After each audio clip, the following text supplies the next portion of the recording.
Welcome to the late night show here at the Cymatics Airbnb HQ. What's up, man? Here with Moonboy. Dude. What's up, guys? Dude, first off, super impressed with how much clout you were getting last night at the event. Oh, thanks, man. Yeah, it was actually surprising. I didn't expect, I was expecting just like a full of producers, but I didn't know like that there's gonna be a lot of like people that knew about me, because you guys do all kinds of stuff, like full on every genre, like pretty much. You know, but literally I was just walking by and we haven't even really posted your content or something to like really make people like breed over, you know? Yeah, so it's super cool. I mean, I think maybe it's because I'm in that same realm of production, you know, like my YouTube videos and stuff. You know, but, dude, I need you at the event though, because you were kind of taking aggro a little bit. You know? It's like, dude, there was a point where I was like dying. It's like, it's hard work, you know what I'm saying? Right. Yeah, no, I can imagine, especially it's like you're throwing the event. So I can imagine, because like when I play shows, I'm only there for that 1 hour. You know, I don't hang around, you know, I'm in the backstage or whatever. So I can imagine if I start a show and I'm there from the beginning, walking around the whole time for the, 3 or 4 hours, however long, I can imagine. Yeah, that's fucking dead. It's heavy work. Dude, yeah, the music sharing shit's fun though, isn't it? It's super cool, yeah. And some people actually had headphones that they put on me, and they were like, listen to my song with the headphones. It was cool though, it was cool. Dude, at a couple of events, people sing to me. Like, they sing to you? Singers, I swear to God. Shit. Come and, dude, some people have been fire. I'm like, damn. That's pretty fucking really good. Cool. Yeah, but I don't know, it's an interesting thing. We're going to try and do like more and more feeling like a festival. Yeah, yeah. You know yeah, like you were saying, like clubs. You can add clubs. You can start doing like full-on light shows or something. Yeah, plus, basically make it an event. It's a dope event. But dude, I kind of want you to tell the audience, for people who don't know, I think one of the things that the reason I like talking about that event and how many times you got recognized, I actually think it's because of the content 100,000%. Oh yeah. Like I think doing the content marketing is making you stick out a lot. You know that really making that form of content of like sharing my knowledge and everything, that has been the thing that I feel made me unique. You know, I feel like anybody can, I mean, I'm saying like I have a sort of uniqueness to my production as well that I really work on, but there's a million producers creating that same type of genre. Everybody, like so many people making dubstep, but how many people are like sharing that knowledge, you know? Because there's such a huge base of people that want to know about it. So I think that made me really stand out, and it's good because it came naturally to me. You know, that's just what I always love doing. I love sharing what I made, you know? I'm like, every time I show a song, I'm not like, look what I did. I'm like, so this is how I did it. I see Drew fucking around in the background. He's like got this pose in the background as you're talking, and I'm looking at him. Yeah, he's in it. That's fucking hilarious. It's just like do the pose. That's what we get with the late night show. This is the late night portion of the Cymatics show. Last night in LA, we're a little bit laid back. Yeah, we've been fucking beat, man. It's crazy. I like coming out here though. Yeah. So people watching, I mean, Moonboy, the reason it caught our attention is we kind of knew that you got it in terms of content. Like you ever see those people, you can look at their pages and you're like, oh, this person understands. Exactly. No, exactly. Why this 100%. is important, you know? Yeah. Even like you can see it early on too. Like when they're haven't like grown yet or something, you're like, I see his type of content. I see what he's making. I know that guy's literally gonna, you know, he's gonna do very well. Yeah. You know, 100%, man. You know, we got a coffee right here. Go ahead and grab it, man. That's what I was about to tell you, man. Oh yeah, caffeine. You get caffeine. Yeah, I'm a caffeine addict. This is like literally my drug. Dude, caffeine. I'm like that, and then Steven Slate, he's like that too. That fucker was slamming coffee at my house, and I was like, damn, bro. I was like, because I drink a lot of coffee, but I do it in like the morning and afternoon, and then I cut it off. You know what I'm saying? Nice. Yeah. But he was slamming it. I was like, damn, dude. I thought I was a coffee fiend. Steven Slate. So what type of guy is he? I know his products. Like, I mean, the Slate products and microphones are amazing, but like he kind of comes from like a band background, you know. Sick. So he comes recording like kind of a little bit more old school, you know. And a lot of like, you know, knows a lot about hardware, recording session studios and all that stuff. But then, I mean, the dude's like a pure fucking hustler. You know what I'm saying? I mean, you have to be to be at that level. I mean, like, I remember I'm recording this new song. Actually, the song I played at the event that everybody liked. Feature bass track and dubstep drop? Yeah, I'm recording vocals from my girlfriend, but we're using the Slate microphones. And that was the first time I heard of Slate. And that was literally like 3-4 days ago. Yeah. And so it kind of connects. Like, I'm like, oh, wait, you guys just talked with the owner of this. Yeah. You know, and it was a really amazing mic. Like, it's cool because, you know, he started off by doing Slate drums, which is essentially sample packs back in the day, put on CDs. And he'd hand them out at parties and shit. Nice. Yeah, and then he kind of started off with that. But the interesting part is like, for me, it's like, oh, he's got a way bigger company than Cymatics. You know what I'm saying? Right. He's got everything full on, everything like, from software to hardware. Yeah. So like, there's certain barriers. So like for us, it's just cool to see like, oh, he was kind of where we were at. Yeah. And now he's like doing that type of thing. You know what I'm saying? I mean, it's super cool. I mean, like I see that, and I see all the businesses you guys are like the whole things you guys are building, and like I would love to get to that level, but at the same time, I'm so focused on my own personal artistry, you know, and like I don't know, I have so many things wrapped up. I'm like still trying to find my own thing, you know? Like I just look at you guys and I'm like, you guys, it seems like you guys got it figured out, you know? Yeah. Well, I mean, dude, the biggest thing to kind of think about is that you're going to kind of get bored of every single thing. Like if you do any of one thing, you're going to kind of get bored, right? And as a creative person, you constantly want to push the barriers. Exactly. You know, it might be touring, it might be your online brand, or for us, it's like events, sometimes it's software, all this stuff. That is so true though, because I remember when I was only doing production, I would actually get to a point where I'm like, you know, you kind of get like writer's block or whatever, but really I was just bored, you know? So once I started ramping up like my production videos, I started making videos and other forms of content. I started like making more music even than before. I was like, this doesn't make any sense because I'm putting more time into other things, but really it just made it fresh, you know, and it just all connected and made everything like grow as a whole. So that was pretty cool. Like to like learn that the more things you add on actually doesn't hinder you. It just helps actually. Yeah. Well, dude, also like the amount of time you release music is, you know, usually longer cycles, right? Yeah. But if you think about like the cool part about like a lot of times when we work on content is you can be working on a song and every song you're thinking like, how could like, as me and Drew are making the songs, you're also kind of thinking a little bit about like, oh, what kind of cool concept would this be? You know what I'm exactly. saying? It's like you're building a story behind it. You're building like a full on, like one song is not just the song by itself, but it has all these ties into anything else. Like say it's like a song about cars or whatever. You have visuals about cars. You do a cool video in a car. I don't know. You know, it's like, it's just making a whole package. 100%. Cool. And I think your hair. I mean, dude, I was saying that before. I was like thinking about dyeing my hair. I was like, damn, there's something about like dyeing hair that makes you. I think it's what the rappers do good, you know? Yeah. Well, the rappers, it's like, okay, it's self-expression with rappers. Like that's one thing I feel like the EDM industry is lacking. Everybody in the EDM industry is like, they're behind a computer most of the time, you know? And if you notice like the bigger artists, you can see some type of self-expression with them. Yeah. They're loud in their appearance. They're loud in everything they do. Skrillex is like one of the most prime examples. This dude had created that haircut, you know, he's like crazy shit. Like he's like a rock star or whatever. And so and most producers nowadays I've seen, they're like, I mean, something wrong with being a normal guy or whatever, but I feel like being loud is such a huge, it just works on socials at least.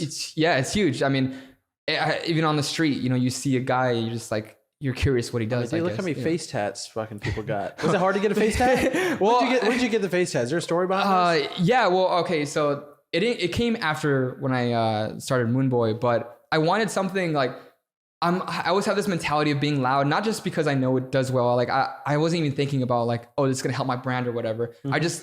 I wanted something to just do like just some type of self-expression. Like I love doing things like loud, I guess. I don't know. So I was like, it was my first tattoo. So I was like, I'm gonna get a tattoo. I want it to be about Moonboy. What's the most like impact I can make, and like what's the biggest statement I can do? And I was like, I'll just put it on my face. And it was gonna be right here. It was gonna be like literally right here, and I had it they drew it up, everything. They drew it right here, and I was like contemplating it. And then my friend was like, I don't think you should do it. Like, and then like they were like, we were contemplating it for a while, and then like his wife like sent mock-ups of like other like models that were doing like other types of face tats. Yeah. And then they had one right here. So then I drew it this big. It was literally that big. And I swear to God, I don't know. I was like crazy that time. I was like, I want something that's some big statement. I just wanted to express myself. I don't know what it was.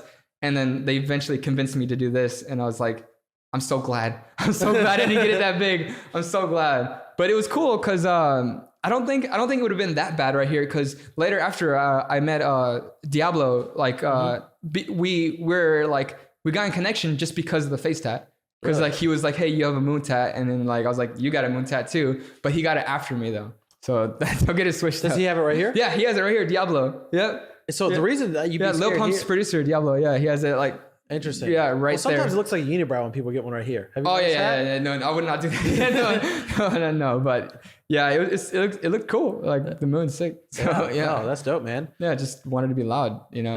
Yeah. So when did you start picking up momentum, man? Because I mean, you were growing fast since I discovered you, but Drew just randomly told me about your account, and I checked you out, and then started seeing the music you're putting out there and the shows. Like, yeah, I mean, I don't know. I really think it's just I'm literally on every social media. I'm on every platform. I'm making things everywhere. And if you're a producer or if you're a fan or whatever, like I'm just I make so many things that I pop up everywhere. I guess I'm not like trying to brag or anything. I'm just like so obsessed with making all types of things. Mm-hmm. So I'll make like entertainment stuff. So like on TikTok, like there's so many people that texted me saying like, you're on my For You page or whatever. Like I just try to pop up on as many things as possible, I guess. And so it's just, I don't know. It creates some type of momentum. Like no matter what, it just grows. I'm not saying I'm growing that fast. I still have a lot of work to do, but I mean, a lot of producers are struggling to stick out right now because that's the number one thing. Every time anybody comes up to me, they're like, how do I get my music heard? Like how, you know? Yeah. And it's, and I get it. I get the struggle because I've had that too before I was doing anything. You know, I had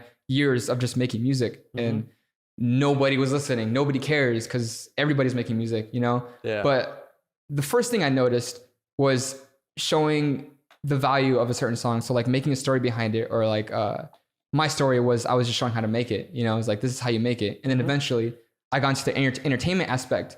And when I got to the entertainment aspect, that's where like it really blew up, because I was like doing like chop videos, like kind of showcasing the song in a very creative way, you know? And then as soon as I started doing that, I was getting like 1,000 followers a day at one point, just because I made one video.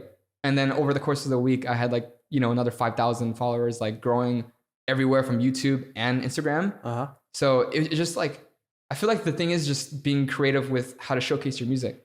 You know, it's, I never used ads in my entire life. I never did a single ad. I just put that energy towards, you know, doing something cool with the song, you know, whether it's showing off how I made it or performing it, you know, or, just making a visualizer. You know, I did so many things. Like every time I release a song, sorry if I'm rambling. Like, go ahead, man. Every time I make a song, I have like a full course of everything I do. I make an entertainment video for it. I make a visualizer for it for YouTube. On SoundCloud, I have the cover art. I make all my cover arts. I make a TikTok for it or something. I make a YouTube video showing how I made it. I'm just like full on, like I'm going to push everything to that one song. I'm going to just like showcase it in every way I can possibly do, you know, and it's been working, you know, it's been cool. You know? Dude, I mean, I think you're spot. I think that's the reason why, like me and Drew saw it, like, you know, all the different types of stuff. And I think that a lot of music producers right now and artists, I think it's just the fucking song. I'm like, bro, there's well, you can't just release a song anymore. You can't, unless you're making like the best fucking song in the world. I don't think, but the thing is, not everybody's in the mood to listen to music, right? No. So if you're standing in line at Starbucks, you're not sitting there ready to jam out. You're probably just scrolling. Yeah, on you're scrolling Instagram. On your phone. Everybody's on their phone or whatever, you know. Exactly. So I feel like the music's not enough anymore. We're not at those days anymore. Like it's not. If the only way to do that is if you're connected with the label or whatever, but it's not gonna. 99% of the case, like it's not gonna work. You know? Have you heard of the rule of 7 in marketing? Of what? The rule of 7. No, so essentially what it is they say that like a person needs 7 touches to make a conversion. So for example, like somebody needs to see you like 7 times before you like go eat at that restaurant or actually make that purchase decision. That's where like advertisers think like the law of 7. So 7 touches, but like music's almost the same way, where they should essentially touch you on Instagram or then Twitter, and then all of a sudden see it everywhere. See you on TikTok, and then eventually they're like, oh, let me go check out. Yeah, let me finally see it. For you, I knew about your page way before the content, or before the music. And then randomly, I think you played it. What the fuck song was that? It was like, you have a song called Alien Rave or something close like that? There was Alien Invasion and Alien Rave. There's like 2 alien ones. It was one that was very upbeat. And I used to listen to hard style and a bunch of So like I eventually started getting really back into like Euro dance, Euro pop. Yeah. And so I started like implementing like hard style and all that stuff into my songs now. And so I made a dubstep song with, you know, that Euro dance hard style type stuff. And it was like, I don't know, I felt like it was super new to me, like, and it was super new to hear. It was just refreshing, but I think that was the one you're talking about. Alien Rave. I used to fucking love that shit. Hard style was like jam. I used to do jump style and shuffling just to hard style. That's fucking sick. Yeah, that's why I noticed you were going off, man. Yeah. At the event yesterday, like literally you pulled aside everybody, like hold up, like watch I was doing a little Kanye thing. Yeah, you were like hold up, everybody back up real quick. Yeah, that got hyped. Let's do some show. That was super cool. I had to get some bruise in me first before that one. Yeah, that was cool, dude. So how'd you get into sound design, man? Because like you're a very technical producer. How long have you even been producing in general? I want to say probably 9 years, but definitely more, because I remember how I started off. I was obsessed with just like downloading different programs everywhere. Like I would download video editors, I would download animation, you know, C4D and like all these kind of animation programs, and then I would just mess around with everything because I was bored. you know, when I was like 12, I was downloading everything. And eventually I found Reason, but I got bored of that really fast. And then I found FL Studio, and then I was just learning how to take out vocals out of songs or whatever. I was just obsessed with like programs, you know. And then once I finally got into production, I noticed there's a whole world of VSTs. There's all this crazy, like there's so many things, like so many depth, like so many levels to it that I just got obsessed with it, you know. And I was at a point so obsessed with remaking songs that I remade Skrillex's whole Scary Monsters and Ice Sprites EP when I was like 16. Damn. I made everything, the whole EP, you know. I made it all. I was just obsessed with it. And then I feel like that really tailored of like my learning, you know. I just learned how he leveled his songs. I learned how he made vowels with basses, you know, like how to use filters, how to use a distortion just by remaking things. And then I never used it, but I want to say I think I am the first person to make a Skrillex growl because I was 16 and I made it. Okay, I don't know what year that was, probably 2011, but I never posted it though. See, that was, I feel like if I would have made tutorials back then, that would have been way better, but I was too shy. I mean, nobody really even knew that was like that. No. Like there was only a few people who kind of like understood that. Yeah. I'm pretty, well, nah, I mean, the Skrillex growl is like Noisia. And, you know, that's Noisia. They did that.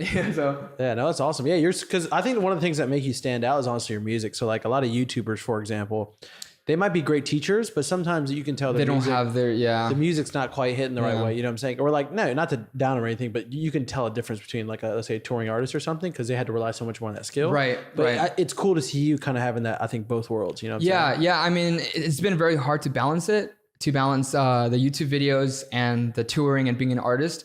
Cause I know it's like there's two full-time jobs, you know. To tour, that's a job in its own, and to play the music, and then you got to make the music. And then you got to make video content. And I'm my own editor. I'm my own. Sometimes I was, my first China tour, I didn't bring a videographer. It was just me holding the camera like this, you know, and I handed it to whoever was assisting me. I was like, can you please just record it? Don't move. Just hold the camera like that. Yeah. And then I made a vlog out of that. Like I made all my footage like that. So it's hard to balance it all, but I feel like if I didn't do it that way, I would be so bored. Like I could not, like I have to have so many things wrapped up. Yeah. It's hard, but I think it's worked out. That's why running Cymatics is so fun. Yeah, because like one day we're going in on like this. Yeah, and then all of a sudden we're doing events. And now you're producing or something. Yeah, and then we're making some shit for a and then you're doing piece. Emailing or something. There's like the whole marketing emailing is a whole other world too. Like I'm like barely learning about it, but it's still fun in its own. I gotta show you. It's a game. It's a very because honestly, you know what it does is it plays on like for the best emails. One, you have to understand like human psychology, like really deep, because essentially all you're doing, you're communicating with other humans. You know? So if you want them to go check out something, you have to understand what makes humans take action to go do something. Like check out your song, it might be buying something, buying free beats, whatever the fuck it is. So like a lot of psychology, dude. There's some crazy books I can show you that are fucking like. I mean, at a point, like I was reading like the 4-Hour Work Week. That's the best I can do. Like, you know, the Tim Ferriss. There's some good shit. You know, like I learned, like got introduced to like email marketing through that, but I never put it to use. So it's like, that's still a whole side. I have no clue about, you know, the whole business side, the whole ads and emails and marketing.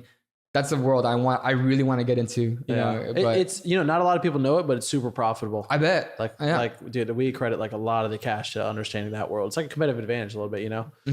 Yeah. But dude, so you've had a ton of success in like not only touring and playing shows, but I think it's interesting to hear about touring to Asia and like you're touring like worldwide. Asia's insane. It's insane. I wanna say that I have the trick or the sauce of how I got known over there, but really it was so natural. You know, I focused on doing my stuff here, and the fans over there, they were so dedicated enough to repost my videos on their YouTube. Their YouTube is called like Bilibili. You know, they can't. Do they have their own socials? Their own social media, yeah. You can't go on YouTube. You can't go on Instagram. You have to use a VPN. And not many people have VPNs, you know? Damn. So they have their own social medias. They have, you know, WeChat. They have Bilibili. They have Weibo. Weibo is like their Instagram, Facebook, everything or whatever. And so I've been lucky enough that they reposted all my stuff. And so when I first went to China, I was like, does anybody know me here? I don't see any Chinese people on my, some of them, not a lot. There's like a few comments, and then I went there, and there's like, I did like hour-long meet and greets, and like I'm like swarmed. No. Like I was walking around the city, and people were coming up to me, like in Chengdu and Wuhan. I was like walking in the mall, and there's people like recognizing me from just by walking. And I was like, how do people know me here? I gotta just take credit for the fans to repost my stuff over there. And so it was just insane seeing that where music can take you. You can have some fan base in China you don't even know about. Wait, so like, do you have accounts on like their social platforms or something? So they have also NetEase is like their Spotify. And so they made a profile for me. The fans just made a profile. They uploaded my music there. And it's just all natural. They just upload it themselves. You think there's a big opportunity in China right now for DJs and electronic music producers? It's something I'm still trying to learn to get into, but you can still make accounts over there. I'm still trying to learn how to get to that market, to be honest. Like, I mean, dude, you're having success. You're going over there, man. I mean, I might be going the third time this year. You know, I went the first time this year, and I went again just a couple months ago, and did another tour over there. And it's just wild. Like the bass scene is like really good over there. Like they love it, you know, and it's huge. And it was just really awesome. Yeah, I've never been to a foreign country. Never been to a foreign country? No, I've never. Nowhere international. Toronto. As foreign as you went. Canada. I was like, yeah, I haven't been though. I almost feel sketched because like I just don't know because like I hear just crazy stories. See, you hear that like, and that's exactly what I thought when I first went over there. And then when I went over there, it's like people. It's like a big city. Is like this is like New York times like 5 though, because they're in the future, dude. China's the future. Yeah, they really? like. So like imagine New York, but imagine every single building, especially like, you know how the big buildings in LA downtown, you know, like really tall buildings. Imagine all of them with giant LED screens covering the entire building. It feels like you're in the future? Images. Yeah, it's the complete future over there. They got LEDs on like restaurants, just giant LED panels. They have like, they're obsessed with LED though. Like, I mean, their economy is huge bumping, screen. man. Yeah, it's huge. Like it's literally, it feels like the future over there. What cities did you go to? I went to, okay, so there's Guangzhou, Ningbo, Wuhan, Chengdu. I'm actually surprised I'm remembering. Shenzhen, Shanghai, and I don't know, I did a big tour over there. Shanghai, and then I can't remember. There's like at least like 7 or 8. Wait, so do the majority of people speak like Mandarin or Cantonese or what is it? I don't know. I don't know. Wow. I only learned a few words, but you know, so you just got barely enough. Yeah. Well, luckily I have like an assistant that speaks Chinese. Yeah. You know, and Google Translate. You know, you can take pictures of something and it'll translate it on your phone. Yeah. I can speak into it and it'll talk to them in Chinese. Yeah. I think, I'm not 100% sure. I think in China there's 2. There's Mandarin and Cantonese. I think so too. It's split. I can't imagine US being split. Well, I guess people speak Spanish. But I don't know. Like, I mean, it's the future, dude. Like every restaurant, they have these things you can rent a portable charger. Like always, like you just have portable chargers everywhere you go. Like nobody runs out of battery. Like you go in one place, you take a portable charger and you can go to another building and place it there. And it's like they're all shared. Yeah. Okay. And their bank is their social media app.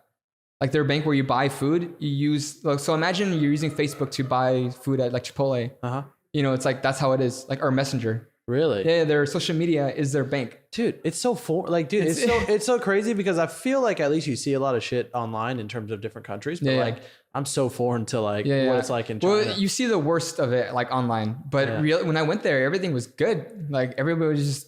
Have you been to like Tokyo or anything? Yeah, that was the first stop of my Asia tour. Amazing. Like I spent 3 days there. Just because I wanted to like hang out, and it was just really like, I always wanted to go, I watched anime a lot, you know, so I always wanted to go to Japan somehow. And just going there, it was like, I don't have that much to say about it though. It was just like me being a tourist, like taking pictures. That's it. Like just me obsessing. You know what's funny? So I have all my notes here. I'm usually looking at them, but we don't really need it. But I got my notes, and one of the last ones I wrote down was like, it's just a note that says Yu-Gi-Oh, Dragon Ball Z, anime, and Pokemon. Because I wanted to pick at one. I was like, okay, what's your favorite anime? My favorite anime, dude. I would watch like the not the big ones like Naruto or whatever. Like I would watch whatever my friend would recommend to me.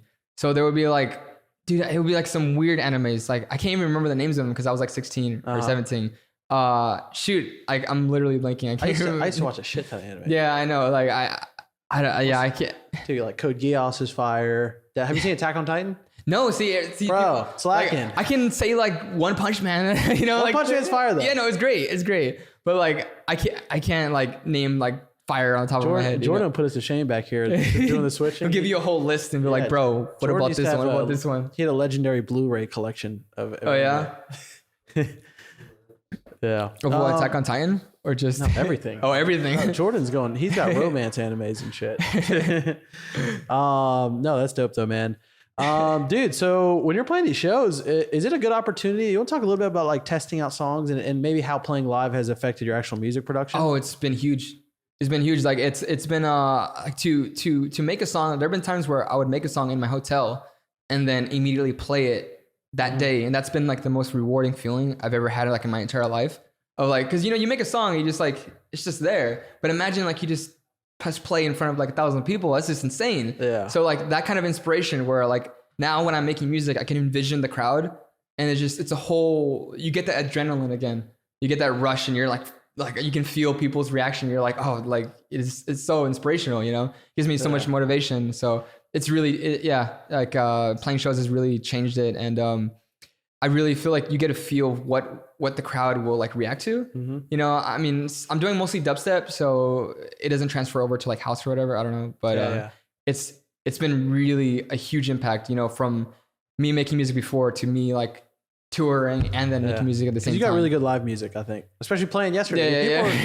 People are going in. I was like, damn. It's been insane. Yeah, it's really cool. Like once you get the feel of it, you can kind of tell like what people will like live. Yeah. You kind of like tailor it to like from the key to like what the sub is in.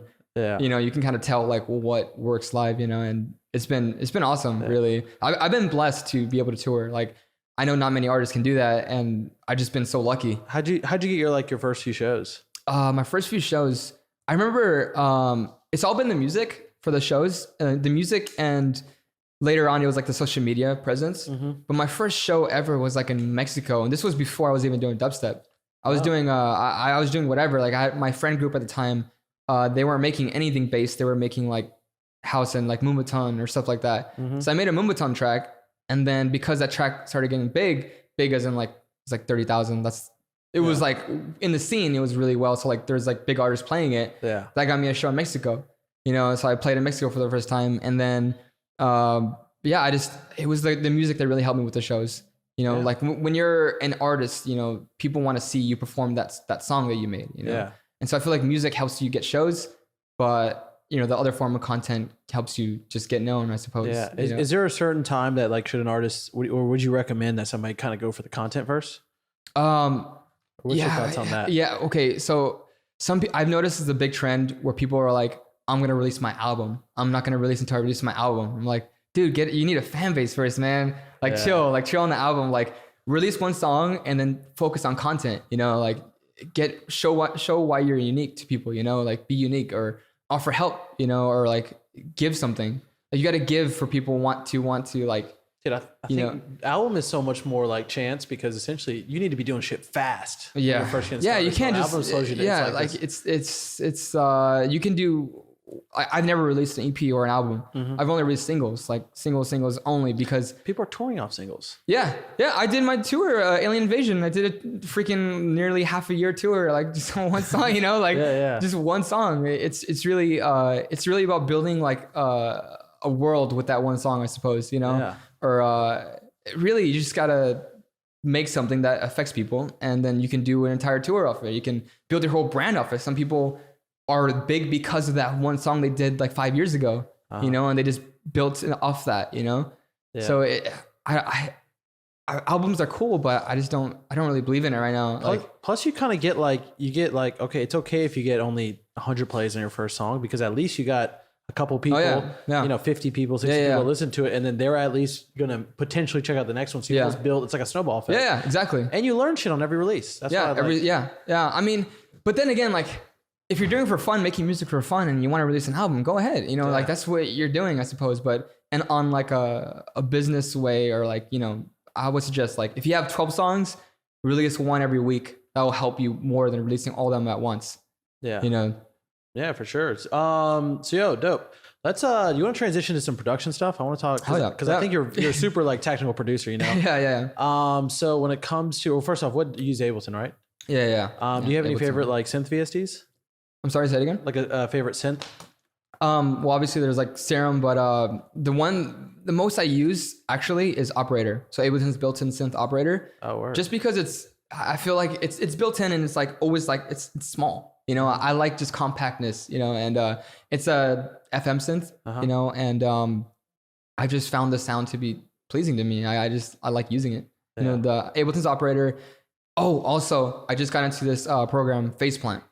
Faceplant's crazy. Yeah, they sent me over like the whole plugins, and I just did like a demo of it, like trying it all out, and it's been like it's a little overwhelming because you can go like beyond any limit any VST has ever let you, but it's just so fun. It's just fun, man. Like I can have like 10 different oscillators and group them up and then make another 10 oscillators. It's ridiculous. You can do shit like that? Just group them and then just keep going. Like you can have like 5 VSTs in one or something. It's crazy. Damn, yeah, I gotta check it out more. I just seen what Drew's been showing because Drew did some crazy shit with it, especially right when it came out. Oh, Faceplant? Yeah, it's cool, man. It's really, really cool. Do you have is there any other VSTs like go-to that you use?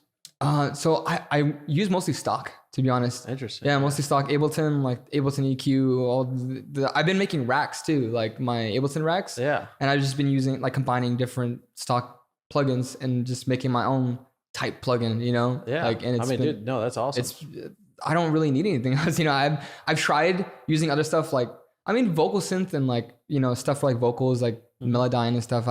You've been using those, but as far as like my go-to like distortion plugins, like I like using Saturator and Amp on Ableton, you know, like the basic stuff. It just, it works for me. No, I think that's, you know, dope. There's no secret sauce. I don't feel like, you know, like I like simple. Yeah. You know, simple is the way to go. What about getting your shit loud? Because your shit bumps. You got a really good mix. Like, what do you recommend for producers on helping get their stuff louder? So every single track of mine, from the drums to the basses and everything, I'm pushing it to the absolute max. Like I'm compressing, saturating every single element of every single track. So everything, if you grab every element, they're all going to be like a square basically, or like maybe not too much to the square, but they're going to be hitting zero. You know, all of it's like crazy. And so, once I got all that, and I use obviously like stock plugins, so everything's being run by either a glue compressor at the end using soft clip or just a regular saturator to make sure it's like a complete zero. And then I do the craziest side chaining. Like whenever one new sound comes in, everything else is at zero. You know, like if a kick comes in, I draw a line of volume to make sure all that's at zero. The complete zero. Like, you know, there's nothing going in, like negative. So you just draw on that automation? Yeah. I draw them out. I draw them. I draw on my my side change. It's easier. I just don't like plugins because sometimes they have a delay too. Dude, Drew bitches at me for doing the. He's the like, side why don't you use Volume Shaper? Is that what it is? Or no, what? He gets mad that I use like NFL. I use just the volume. Oh, right. But really small, and I'll just paste it everywhere. Yeah. Fuck it. Oh, use FL. Yeah, I use FL. Oh, okay, that's cool. Yeah. I really want to learn more about it. Just because the audio engine is much different, isn't it? Yeah, I mean, I feel like it's more softer. I think Ableton's a better DAW. I just have fun with that. I look at it as almost like playing a character in a video game. It's like picking your DAW. FL has some good aesthetic. Yeah, there might be one that might be a little bit better, but sometimes you have fun playing your certain character. You see what I'm saying? Yeah. And for me, I just like FL. I'm like really fast in it, you know. So like, just a set of shortcuts would be such a bitch. I'm not saying Ableton's like slower or anything, but for how I produce it, it works good, you know. Yeah, I mean, as soon as I learn all the shortcuts for Ableton, like I can't go anywhere else. Like. It's just too fast for me now. Like I'm just like so used to it. I don't think it matters, man. Yeah, you can be using Acid Pro or like whatever the old programs are, like Reason or something. It doesn't matter. Dude, look when Son Ho was here, he had that old like Yamaha fucking like sampler keyboard where he was like, you know, talking about it. He was like singing into it, and the thing was like 30, 40 years old, you know? Yeah. Something crazy. It doesn't really matter what you use, to be honest. It's like what you're comfortable with, you know? Yeah. It doesn't matter. No, for sure. Dude, so let's talk about TikTok a little bit. Oh man. So when did you start TikTok? I think I started probably like 2 months ago. Maybe like damn, so that's quick. Didn't Drew tell you about it or some shit? Yeah, well, okay, so he's the one that pushed me about it. So like I was hearing about it from my friends, and they were like, especially in China, it's huge in China. They were telling me like, you gotta go on it. And I was like, okay, yeah, I'll think about it or whatever. And eventually Drew, he's like, yo, man, just make it. Just make one round. Just like do it. Just do it. And then I was like, okay, fuck it. Like whatever, I'll do it. And then the first few I made, like I think the third or fourth one I made just hit like 1.4 million views, like 1.5 or something. It was just, and it was about sound design. Which one was it? It was about, it was me and my girlfriend. I don't even know where she's at. It was me and my girlfriend, and I made a preset on Ableton using Operator, and I connected it to a MIDI keyboard, and we went in her car, and then I just let her play around with it, and she was just messing around with it, like, you know, getting live reaction of her like making a new sound or whatever, and then you hear the bass rumbling from the car subs, and then it just made people excited about seeing like production, I suppose, because everybody in the comments are like, where can I get that? I want to try that. I want to try that. Like, so cool. Like, making a bass seems fun, you know, like it made it entertaining, you know? So I feel like maybe there might not be that much of a EDM scene or like production scene in TikTok, but if you make it look fun, you know, everybody's going to enjoy it. Also, it's its own beast. That's what people don't realize. Sometimes you can't think like Instagram. You can't think like YouTube. Like TikTok is its own. It's its own. It's a whole, it's the 2019 newest social media. I think it's like, it's so like, I'm not gonna say advanced, but like you can have 0 followers and the algorithm will show your videos to other people. Dude, there's no other platform that you can post. You guys, listen, if you're listening to this right now, well, obviously you are. You post a video, it could be whatever, and you have 2 chances to go viral. Chance number 1 is your actual video going viral, like what he's talking about right now. Literally, it'll go from 0. It could go to 1 million in like 2 days, sometimes in 1 day, sometimes the fastest fucking time. Literally, that video, I posted it and I just forgot about it. And then I went to a Deadmau5 concert, and then I opened my phone, and I was like 600,000 views. It was like within 4 or 5 hours. Dude, that's fucking wild. Yeah, and I was like, what the fuck? I was looking at my phone, I was like, oh shit. And then I just gained 40,000 followers like that moment. I was like, yo, you know, it's like literally like you just open your phone and it could be huge, you know? Dude, it's just funny. I haven't even posted that much TikTok content yet because we've just been so busy like hiring and all this shit. I can imagine. But the funny thing is, dude, I was at Costco and I took a video of some chickens. Right? They're coming out of the oven. And I just posted and I was just like, all right, I'm just fucking around with it. And it got 550,000 plays. It's still going. You're just like, and I was like, what the fuck? No, see, you don't know what's going to go viral too, because it's a whole different mindset, you know? You don't, because the algorithm is so cool that it will show your video to like 20 people. If one person likes it, and they'll look at what that person likes before, and they'll show it to people of that demographic, 10 more of them. And if they like it, they'll continue with that realm or whatever that section is, and it'll just grow and it'll just like blow up on that certain section. Yeah, you're getting scored in each thing. I think because like obviously it's a bit of theory, but like a lot of like the way it's like kind of looking like is that it's doing those test batches, and each one I think you're getting a score based on the like, comment, I think watch time and share. And I bet you they're each assigned like a value. Right. You know, saying like a share might be worth like 5. Right. And like maybe a comment's worth like 3, you know, but it keeps getting tested to bigger and bigger batches. And that shit. And then if it likes what it's saying, then it'll just, it's crazy, right? Yeah. I mean, another test of that was I made a TikTok, and for a whole day, it got like 10,000 views, like nothing. But a song I played in that one TikTok was really popular in Finland. Mm-hmm. And then the next day I woke up and it was at 500,000. And it just shared to everybody in Finland. It was only people in Finland. All the comments were people in Finland.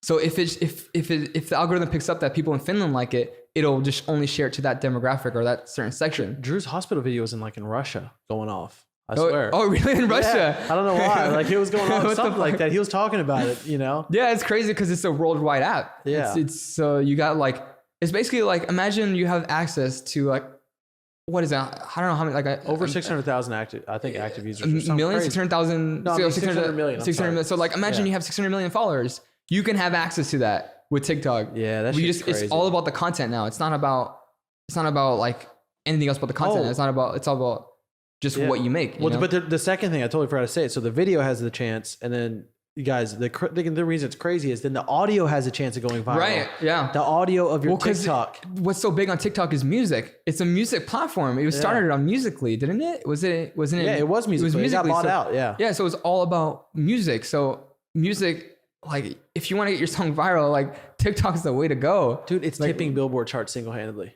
Yeah, wait, isn't it? Isn't it actually? Yeah. I think it is, yeah. Like single-handedly, it's just like, think about this random social platform just slapping the Billboard charts. It's making weird shit go to the top. Like the reason Old Town Road went off is because it went off, I think, on Musical.ly and then TikTok. And it got big there. Yeah. And it's a country rap song, you know what I'm saying? But that platform made it go off. Well, because people like, okay, this is going to be funny, but like the future is about meme songs now. Like the funny songs, really. Like not like rapping about funny stuff, but like as of like you were saying, Old Town Road, that's a cowboy like ridiculous song. But like it's about like, I feel like just memes, man. I don't know. Memes are the way to go. Like the newest meme. I don't know. I mean, that's why some of those production videos work. Like one of my better ones was fucking just doing a Super Mario World remix of the Game Over sound. Oh yeah. And the Game Over sounds like these really vibey chords. Yeah. Into like some lo-fi shit. But like that's dope. Yeah, I think if people can relate with the shit right. in some way, it just right. Makes it it's more about like making it entertaining. Like the same thing. That's the mentality I always had with my YouTube videos, like my production videos. Yeah. I never sat down and was like, so this is how you EQ a bass. This is how you make the bass. Okay, bye, subscribe. Like literally every single video of mine, I start with a dumb skit. I'm not funny, but I try, but I just make it silly. You know, I'm just like, this is just fun, you know, and every now and then I'll throw in a meme every now and then while producing, and then the end result, and then just make it entertaining. And then they don't notice, like they're being entertained. It's like they're watching it like it's funny, but by the end of the day, they're like, I learned how to make a bass or whatever. That's what people always come up to me. They're like, dude, I watched it just because it's funny, but then I learned how to make basses now because of you. And I was like, that's what I was going for, you know, making it fun, you know, making it entertaining. I think there was one video you made that also kind of, I just stuck out in my head. Dude, these guys are having a great time outside. It's kind of funny doing the podcast late night because Drew and everybody's out there. Drew got a little too sauced for the record. If you guys wonder where Drew is, he's like, I can't do this one. He's not going to be able to fire like questions. He's got his flights early as fuck. Oh, yeah? Oh, you guys, okay. He's going back to Atlanta. I'm going to San Francisco to do another event. And then I'm heading back. Oh, cool. I hate cramming. So like one time I was like, yeah, you know, we do these events. I was like, let's do like a tour, like back to back. I was like, fuck that. I'm chilling. I'm coming back home. I'm chilling for 2 weeks. Then I'm 3 weeks. And then I'm going to go do the second event. Yeah. I can choose. So yeah. Fuck I mean, you know? Well, dude, I mean, I felt it, you know, with my tour. Sometimes there was like 3 shows like back to back, you know, like Friday, Saturday, Sunday, or it was Thursday, Friday, Saturday. And it was like, I am dead until the event. Like I'm completely like just dead, like until the times to come for me to be on stage. Then I'm finally like amped up by the adrenaline. But then by the daytime, I'm just like, I can't function. You know, I'm just like laying down the whole time, dude, you know, it's crazy. Tours is it's rough, insane. Man, right? They're really rough. Hey, Sam, can you give me a water, please? Can't get a water, man. Keep going. Yeah, I like what we're talking about. Late night goes off track. Jordan, what are we doing on time? 42 minutes. So when Drew's not here, I fuck around a lot more on the podcast. It's funny because when I go solo, like, so Drew sometimes he like wants to ask you production questions, a script, but I'm perfectly okay with doing a 30-minute Pokemon tangent. You know, I just think a lot differently, so it's just kind of. Bro, are you still on Pokemon Go? Dude, I played all the old school Pokemon. Right. Oh, okay. Or like Emerald and all that. You know? My girlfriend's obsessed with Pokemon Go. She'll be out like 2 a.m, just like trying to catch some Pokemon. Probably get some good Pokemon while you're touring. I bet. Yeah. I bet. See, that's one thing I'm missing out. I should, you know, pick up Pokemon Go so I can travel and get the most Pokemon. Yeah. Dude, you know what I was thinking about when we were talking about production earlier? We should, when we release this episode, we should do a free Moonboy pack. That'll be sick. And we can run it, and we'll tell people you got to watch the episode, and then like I'll edit in like hey, here's the code to go get it. To get it. So that'll be sick. Yeah, we'll watch it. We should do that. That'll be really dope. I'm down with that. Yeah. Oh yeah, cool. Just make some like crazy bases. Yeah, Moonboy sample pack or preset pack coming. The craziest bases you ever hear. Yeah, we'll do some guests. We're like, dude, why don't we start doing like free packs to help promote? You know what I'm saying? Just to keep building the brand. Everybody likes free stuff, you know, free sound packs, free presets or something. Hell yeah. Have you seen Eldre on TikTok? Who? Eldre the Giant. Do you know him? No, actually. I think Eldre the Giant. I just call him Eldre. But dude, he's kind of like he's like a, I don't know, good looking dude. He's got these like little hippie glasses with the fucking headband. So he's kind of like, has the right look. Is he making like production? He's like producing? Yeah, he did a Rick and Morty remix on TikTok. He's had a couple go off. But dude, he had one that fucking got like 1 million, and he had another one went off. But dude, one of the most popular songs on TikTok, he made it. I actually want to. Really? Yeah, you're gonna be like, I gotta introduce you to this guy. He's really good. He lives out here. He's like a EDM artist, or just like producer. No, not really. He's like more of a producer. Here, let me find where this is. You know this song. Oh shit! He made that? Yeah, he made this. Yeah, that shit's huge. Was he singing on it too, or is it like a mashup? No, bro, it's Frank Ocean remix. Oh, that's right. It's like a mashup, right? It's like a 2 different songs or something. Yeah, no, that one was his remix, and then somebody mashed up the American Boy at the beginning, and it fucking went off. Oh my god! But that's the one that goes off. His went off too, but then the one that's getting all the shares is actually someone else's. So yeah, that's the craziest thing about TikTok is like they haven't cracked down on like remixing. Yeah, they haven't like, and so what's crazy is that I can upload like someone. I'm not gonna say I'm gonna do that. I'm just saying like anyone could upload a song, and it would redirect back to their name. You know, so I don't know how they're going to solve that. Yeah, I mean, I really don't know actually either. You know what it reminds me of? Old school SoundCloud. Yeah. Back in the day, remember you can put all the remixes up? Well, YouTube too. Old school YouTube. I think right now the move is to remix as many songs as possible on TikTok before they crack down on it and just build a big ass following because well, it's like Instagram, you know, Instagram, they started cracking down like copyright, you know, like eventually over time, YouTube, SoundCloud, everything, they started adding copyright. Right now, TikTok is in its baby form where there's no copyright whatsoever. It's free form. Everybody's doing whatever the hell they want. Obviously, except for like you can't vape, you know, or something like that. But with music, it's free form. Like anybody can do whatever. You can post any type of copyright song and remix it, and you're fine. Yeah, you know, it's insane. Yeah, so I don't know how that's gonna work. You know, maybe it's because it's made in China. It's a Chinese platform, and they got a lot of money behind. And they got so much money. So like, it's not like Vine. They're gonna go down. No, you know, no, they're huge. No. Even SoundCloud almost went down. You remember when SoundCloud was like, they were like almost about to go bankrupt or some shit. And then all of a sudden they got what happened? Did they get bought out or what happened? No, they get bailed out. So pretty much somebody would be like, they're like, we need money. And then some big fucking like, somebody was like, no, we're not. Some big firm will be like, okay, yeah, we'll raise around for you. You know what I'm saying? Oh, that's cool. And they raised a bunch of capital. That's cool. Yeah. No, that world's way different, man. Yeah. That's crazy. It's not really like, so a lot of the startup world, I'm not really a big fan of it because, dude, I mean, I went to San Francisco. I talked to like investors and invested in like things like Snapchat, Facebook, like biggest investment companies. Damn. And dude, the way those people think fucking blows. I bet that's a whole, dude, that world, that's foreign to me, man. I know nothing about business, dude. Yeah, bro. So like every time I meet somebody that's like really high up in the business world, I'm just like, it's just like talking to an alien. Like they know all these like other aspects. Do you watch Gary Vee? Yeah. I mean, I actually watched him like years ago, like when I was getting into like all kinds of podcasts, like Joe Rogan and everything. I started getting into Gary Vee's, like his vlogs and like Casey Neistat or whatever, you know, it's like that realm. All those people, that realm's amazing. Yeah. I love that realm. I was like really like interested in it. But the problem was when I was getting into it a couple of years ago, I didn't have anything to apply. I had all the information I was getting from them.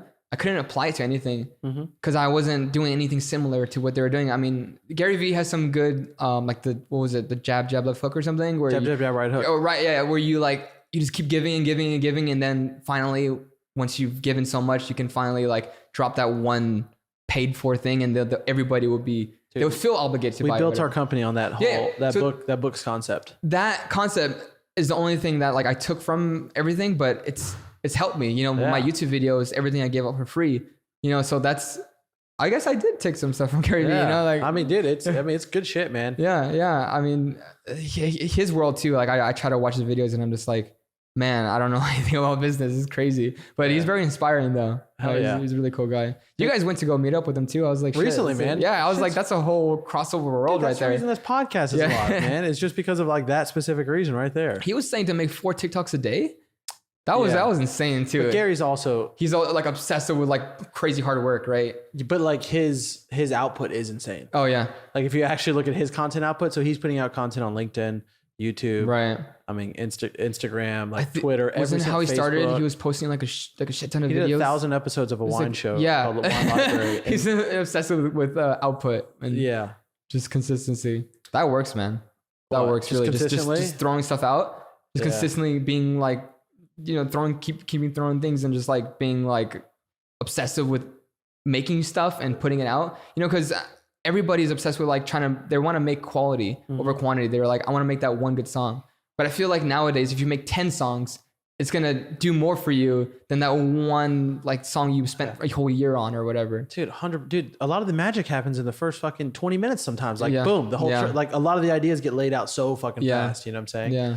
Yeah, no, I mean, I think that... I mean, my best songs happened just because it was like a one day sitting, you know, and then the rest of the week was just me like fine tuning little things. But the whole song was there in the sitting, you know? Yeah. And some of the songs I spent the most on didn't do anything. Or videos too. My biggest videos, I spent nothing on them, you know? I was just like... It's kind of funny, right? Yeah, it's weird. How important would you say that sound design is and for newer producers trying to get into the EDM scene? Okay, so in the dubstep scene... It's pretty important because you're in the dubstep scene, you're kind of known for your sound or whatever. But the thing is, it takes you as long as to be a good like musician or whatever. Like, how do I explain it? Like, you can spend 3 years on sound design and not know how to make a song. Like, it's a whole nother world. It's completely like, it's very complicated. Like, you know, I feel like personally, like I'm always teaching about sound design. I'm always like making sound design videos because personally that's my like what I find fun in. Like I love sound designing. So like, but some people think that they have to be a great sound designer to make it.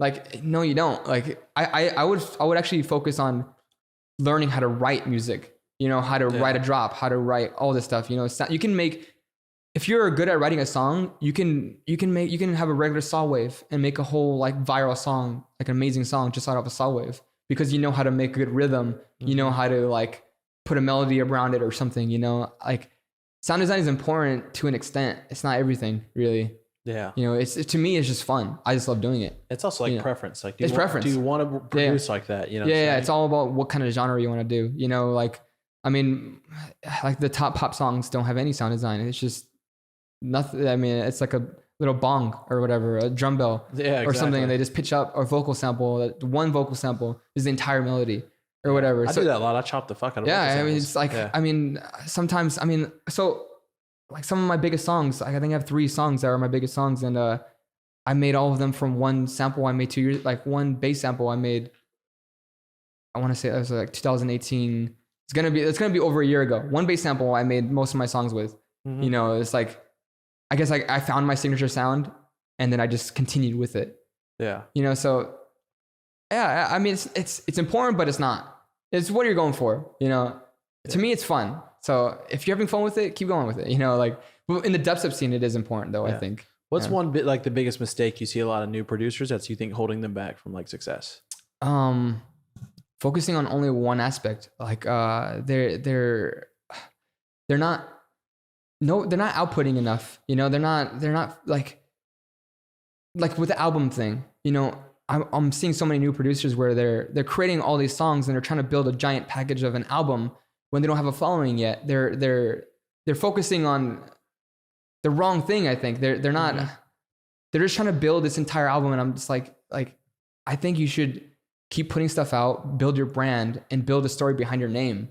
Like there's so many talented producers out there that don't have a brand and they're making great music, but nobody cares really because there's nothing interesting about it. It's unfortunate. It sucks, but something interesting. It's almost like they're on an island and they're building this beautiful like statue piece of artwork. Yeah. Before they're building like some bridges for people to come up. Yeah. It's like you're building this. Yeah. When nobody can get to it. Yeah. Yeah, exactly. You got to make it accessible. You got to make it like easily ingested or whatever to people, like something easily engaged, like you give them a full length album. They're not going to have the incentive to listen to the whole thing.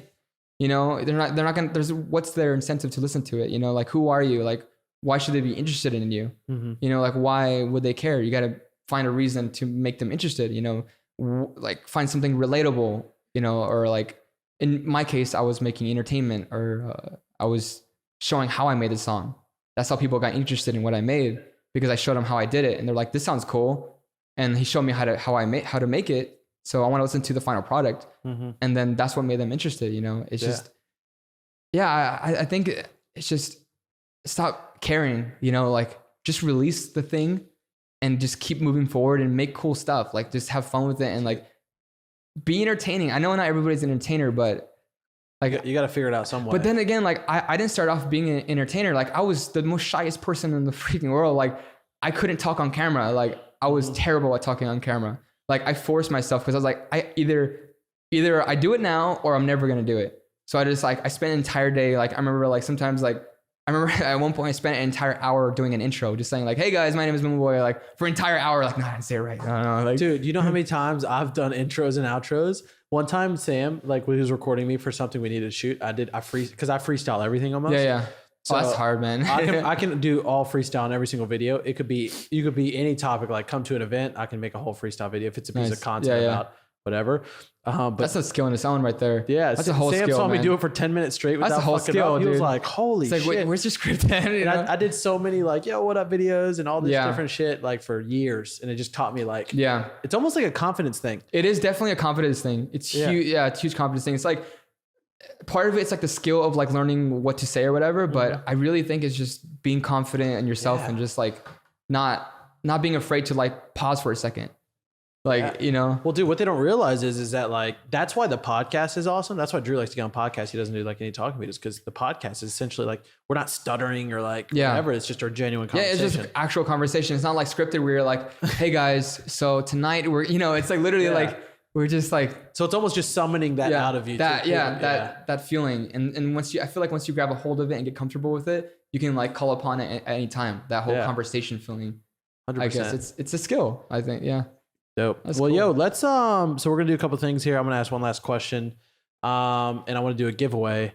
Sick. And what else are we gonna do? You guys are big on the giveaways, man. If only like that's cool, man. That's super cool, bro. First giveaway. I love it. You know, okay. So you said if only I, right? Yeah. So I don't know what that statement meant, but let me tell you about my first giveaway to help it make more sense for you. Okay. Our first giveaway was an Ableton bag that Drew had gotten at some event and some stickers. Our second giveaway was actually, this is before we made any money. Our second giveaway was an old machine that I just didn't use anymore. It was just sitting. I was like, let's just give this away. I took a picture of it. Oh, right. So whoever wants this in our Facebook group has a comment, and we had a shit ton of people. And we collected some emails. We're like, okay, cool. What else can we're looking around our room. Right. So what else can we give away? You might something you have already. You might have a piece of hardware sitting that you haven't touched. That's awesome. Okay, you're right. Yeah, there might be something like... Grab that thing, take a picture of it, says, hey guys, I'm giving away my old headphones. Who wants them? Comment below, tag a friend or something. Watch what happens. That's crazy. I never thought about that. Overthinking it. Yeah, I think so. But then you guys also do like giveaways of like your sample packs and stuff, like stuff you already have that you have for sale. And we also give shit away for free. So right. All the time. Dude, we got a Moonboy pack. Yeah, we got a Moonboy pack. You guys want that for free? That's my first giveaway. Yeah, we're dropping it for free. Yeah. That's super sick. Well, yeah, man. So last question. All right. Alternate universe. All right. Nobody knows who the fuck Moonboy is. And you got $500. You got a laptop and 5 songs. What are you doing for the next 30 days to get your name out there? Oh, that's a good question. Damn. I stole that from another podcast. Oh, yeah? Damn. Alternate universe. Nobody knows who I am. I got 12 songs, like 12, like... That's 5 songs. Or 5 songs. Like you really like. They're done. I really like. Okay. And you got $500 and a laptop for obviously $500 and a laptop. Okay, that's all I got, right? I mean, you got a phone too, you know, but these are, I'm trying to put you in limited resources. So. Okay. So, okay. I'm not releasing the first song until I made some type of, like I said before, like entertainment videos about that song. So I'm gonna, there's TikTok in this world. Yeah, same world right now. It's right now. Perfect. Then I'm gonna do my best to make as many videos about that one song. Like, I guess it could be related to all the 5 songs, but I'm going to make some type of entertainment video about maybe even not that song, maybe just me producing or me doing something cool or whatever. I'm doing TikTok, definitely, because I have no followers. I would choose TikTok too. Well, because TikTok is the only way you can get followers with zero, you know? Yeah. So I would make some type of entertainment TikToks, and I would do that. I wouldn't release the songs until I've gained a following through TikTok. I won't put it up, you know, until I get a following. And then maybe say I get like 20,000 or 40,000 followers, whatever, on TikTok. Mm-hmm. On TikTok, that's actually easier. I know 20,000 sounds a lot from 0, but on TikTok, you will get that in like a week if you try hard enough. So once I got that, then I'll release my first song. And then I'll try to get another 20,000 or whatever, you know. Damn, it's crazy that I would do TikTok. Yeah. I never thought about that. Yeah, I would be focusing all on TikTok. My $500, I wouldn't do it on, there's no ads to do, you know. So my $500 maybe... like I would buy a MIDI controller or something to do something cool. Yeah. You know, I would use that money to fund whatever cool thing I'm doing with the TikTok videos. It's a different world, because that would have been a completely different answer. This might be the best answer. That would have been a completely different answer last year. But on TikTok, that's crazy. I'll be focusing entirely on TikTok. I didn't even think about that. Yeah, entirely like completely on that, and then just until I get a following. Yeah. I'm like just going through my head. Dude, can I tell you something crazy? You know what I think that means? I think that means you should do that now anyways. That's exactly what I was thinking too. I was like, I'm giving myself advice. Yeah. It might be what you should be doing right this second. Yeah. It's like, dude, you've already had some shit pop, man. If you just quadruple down. Yeah. So the advice I got from Gary was, he said the reason you should quadruple down now is because platforms like this have moments. Sometimes there's no big play. Like early Facebook was a good moment, used to be good. Instagram was at a hot place, you know.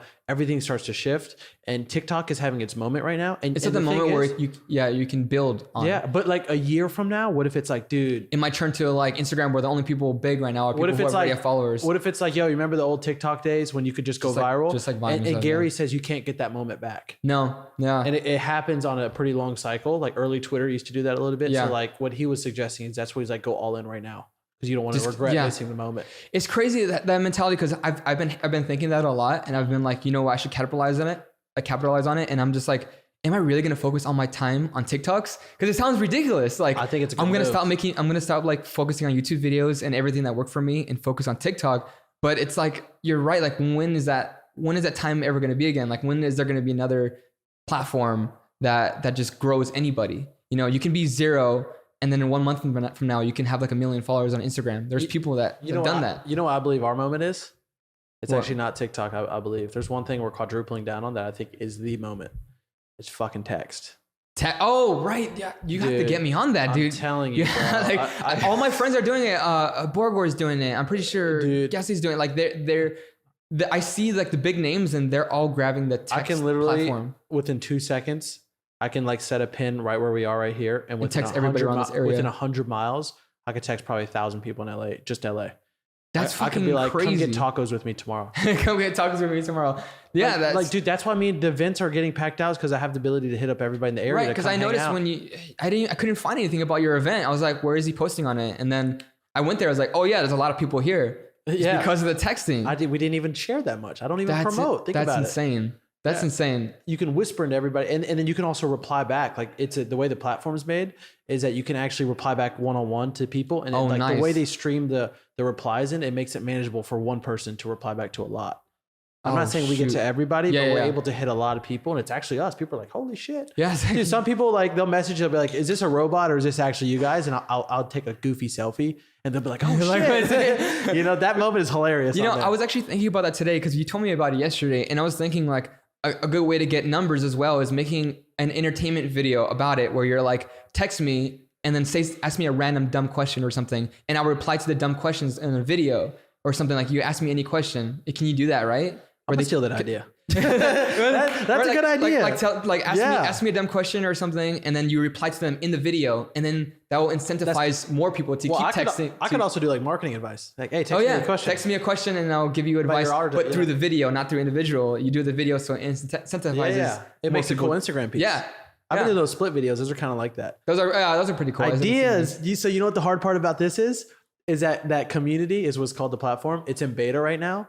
So everybody can't get in. If you go to the website, it says like, sorry, we're in beta. That's crazy. And so it's almost creating this natural, like, people have to like, know somebody or something. But dude, I'll talk to the guy, man. Please, dude, man. That'd be awesome. Dude, imagine like you're doing a show in LA. It's like, boom. Yeah. Sold out immediately. Yeah. Because you're reaching every single one of your fan base. Bro, the thing is, so me and Drew are doing all these events across the country. And dude, we're just gathering these huge, like fans, all their phone numbers and stuff. And I mean, we don't even send out that many texts, but like the cool part is when we come back in town, like eventually we want to pack even do like a fun show or something. Yeah. And I'm telling these people, I'm like, watch me and Drew pack an entire show. That's like more slam than you've ever seen. It's completely possible. It's completely like, I mean, I'm noticing artists are capitalizing on this. I think one of the first biggest artists to do that was Marshmello. They put his phone number on like a billboard. His team's the one who helped us out. Yeah, Jake. Oh, Shalizi? No, Jake, who works for Mo Shalizi. Oh, okay. Yeah, Jake Gitt? GITT? I don't know Jake's last name. I just know he's Sick Dope's manager.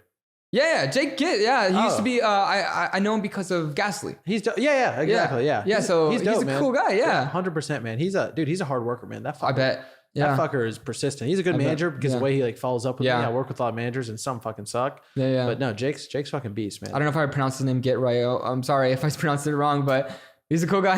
I save names on my phone. It's usually like their name and then something funny to remember them. So, he's just Jake, Sick Dope's manager somehow. Yeah. That Jake. I got so many. That's Jakes, cool. That's cool that he hooked you up. That's dope. Yeah, but yeah, we know a couple people that are in there. I'll hook you up, man. Nice. Then you start doing. You could do some crazy shit. Yeah, because what I'm thinking about is like, because people do that with YouTube a lot, where they're like, "I'll answer Instagram DMs," but you're not getting anything out of that but a cool video. Imagine you're collecting their actual phone number. So let me give you a thing that I think is really high level for you. So essentially, you got to think your value for getting booked is how many tickets you can sell, right? That's what the ticket buyer, the people are looking for. Do you have a lot of ticket buyers in your fan base? Yeah. Like how much people you can get to the venue, how many people can, and how much they would pay, you know? Yeah. Even when, like, for example, let's say you play a festival, like I don't know if you know this, but the guys, you know how you can book who you want to see on the app? Let's say if you're at Tomorrow World or something, or right. They use that data to see how good you are. You know what I'm saying? So are you getting the most pre-saves on people adding you to their schedule to check you out, shit like that. But essentially, imagine every single show you do some sort of stunt on the stage or something. You say, text me right now. I'm going to do a little quick meet and greet after something. Yeah. And what you're doing is every city you go to, you're essentially collecting the list. So then you own the leverage. So then you're not relying on the booking guy or nobody. If you want to do something, you just do it there by yourself. You can be complete. It's crazy. Like, we live in a world right now where we can be completely independent. If you have enough, like, large of enough fan base, you can do it yourself. And like, I've been mostly independent for like a long time. How does your team look like? Like, what's your team look like? Dude, it's all me now. It's like, I'm just like, like I have, like, so international, I'll have a select few of agents that have a few clubs or whatever. Like, they want me whenever, like, I just talk to them. I'm like, I have this one show. We'll get you other shows around this because we know you have a fan base here. And the same thing over here. I have nobody official, you know? Yeah, fuck that, dude. The managers and the label, that makes no sense. Like, you don't need any of that. Nowadays, shit. It doesn't. It all relies on like your social media can be your own like label. Just you. Yeah, like it's so much better, to be honest, too, because that whole world, I've learned a lot about the whole like the label management side of it. Yeah, they will take most of your stuff. They will control you. You know, they will and sometimes hinder you on what you should do. Yes, and especially. They will, so the management team and the label, they will have their select artists, you know, the tier artists, they have the biggest artists or whatever, or like the ones that they're trying to grow, the ones they have a special interest in. Yeah. They will not let you take a show, or they will not let you get you higher than the ones they're putting more into.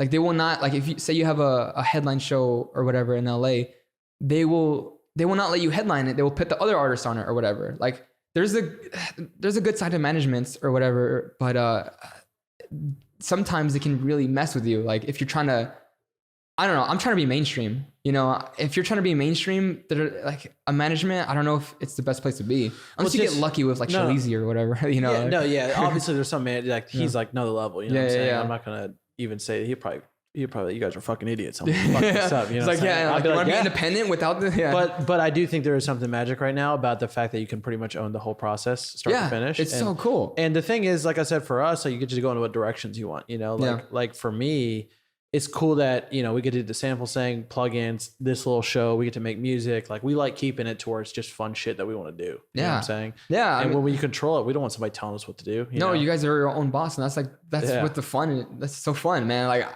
that's what I'm doing, and it's just, I can see why you guys are just doing whatever you love, man. Yeah. And that's why it works. Cymatics needs to pick up Moonboy. You need to join our Team 10. the Team 10. The Team 10 of EDM. Yeah.